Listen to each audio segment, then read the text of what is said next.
Well, the markets have been in melt-up mode off the recent lows, but the technical picture may be starting to show some cracks under the surface. Let's get a technician's take. With us now, Chris Verone, Chief Market Strategist and Partner at Strategas, a Baird company. Chris, great to have you with us. Great to be here.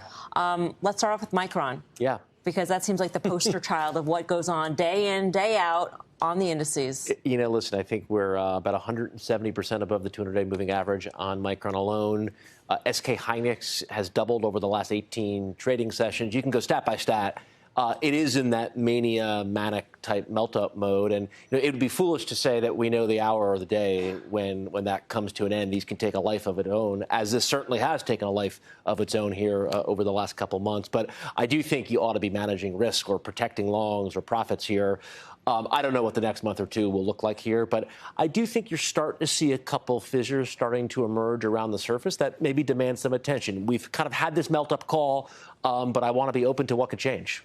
Yeah, so aside from, let's say, Micron, where it's one of those things where you just assume there's going to be a sharp break at some point, whether that ends the trend or not. But in terms of the rest of the market, there had been some comfort in the idea that some cyclical parts of the market were working and maybe they've given up a little bit. So what are those cracks she's talking about? You know, I think the funny thing about this business is sometimes you get the reasons wrong, but the call right. Mm-hmm. And we kind of entered the year thinking that, a new Fed chair cuts into an already hot economy and you get a melt-up. Well, we got the melt-up, but without the Fed cutting into an already hot economy. And, I think when you look at some things that have been really part of the bull case for 3 years, we've been unapologetic bank bulls.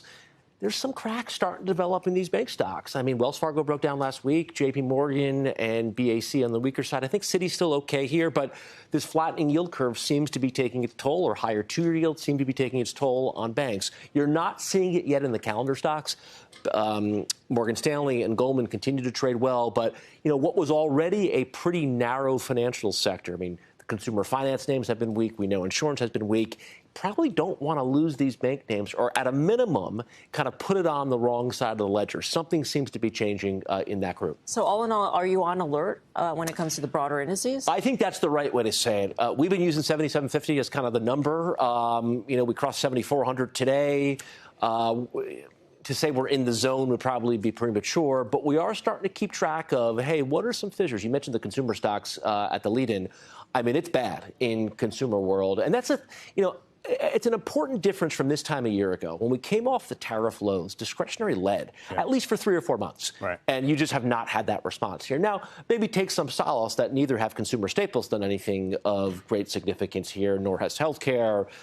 So there's been no overt defensive move. But there's some fissures starting to form that at least put me on some alert here. Given how the markets have behaved while the strait's been closed, and the fact that only isolated parts of the market seem to be really taking on water because of what's going on with energy, what do you think happens? Is it a sell the news response if we get a reopening in the deal? Well, it's funny, when you think about how energy behaved, all the outperformance in energy came from, let's say, September until February 27th. It's kind of been a wash ever since, certainly since the Strait closed.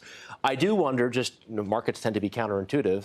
If you reopen the Strait here, is that kind of put the relative low in the energy stocks? And, a couple names in particular, away from just pure energy, focus on things like BHP, Rio, Vale. They look great here. And, you could say it's geopolitical why they might work. But they're part of the AI trade with the copper build out. Those are some really good looking charts here. So if the opening of the Strait could be the bottom for energy stocks, what does it mean for oil? Because fundamentals would point to oil remaining higher for longer. Is that what the charts also point to? Yeah, I won't purposely speak to the fundamentals on crude. I'll leave that to people way smarter than myself. I think oil's probably more episodic. The energy stocks I don't believe to be episodic. And we just ask the very simple question.